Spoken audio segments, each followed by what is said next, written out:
2 Chronicles 4. Moreover, he made an altar of brass, 20 cubits the length thereof, and 20 cubits the breadth thereof, and 10 cubits the height thereof. Also he made a molten sea of 10 cubits from brim to brim round in compass, and 5 cubits the height thereof, and a line of 30 cubits did compass it round about. And under it was the similitude of oxen, which did compass it round about, 10 in a cubit, compassing the sea round about. 2 rows of oxen were cast when it was cast.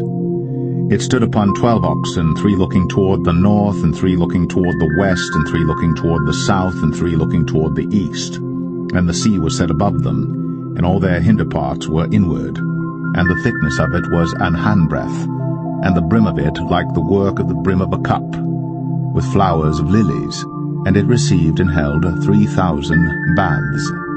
He made also 10 lavers, and put 5 on the right hand and 5 on the left, to wash in them. Such things as they offered for the burnt offering they washed in them. But the sea was for the priests to wash in.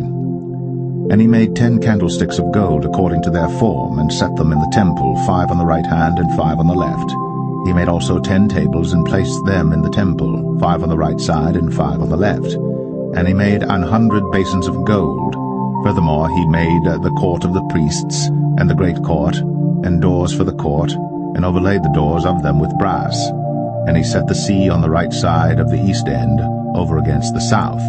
And Huram made the pots and the shovels and the basins, and Huram finished the work that he was to make for King Solomon for the house of God, to wit, the 2 pillars and the pommels, and the chapiters which were on the top of the 2 pillars, and the 2 reeds to cover the 2 pommels of the chapiters which were on the top of the pillars, and 400 pomegranates on the 2 wreaths, 2 rows of pomegranates on each wreath, to cover the 2 pommels of the chapiters which were upon the pillars.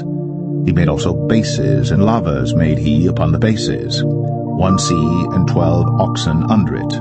The pots also, and the shovels, and the flesh hooks, and all their instruments, did Huram his father make to King Solomon for the house of the Lord of bright brass. In the plain of Jordan did the king cast them, in the clay ground between Succoth and Zeradathah.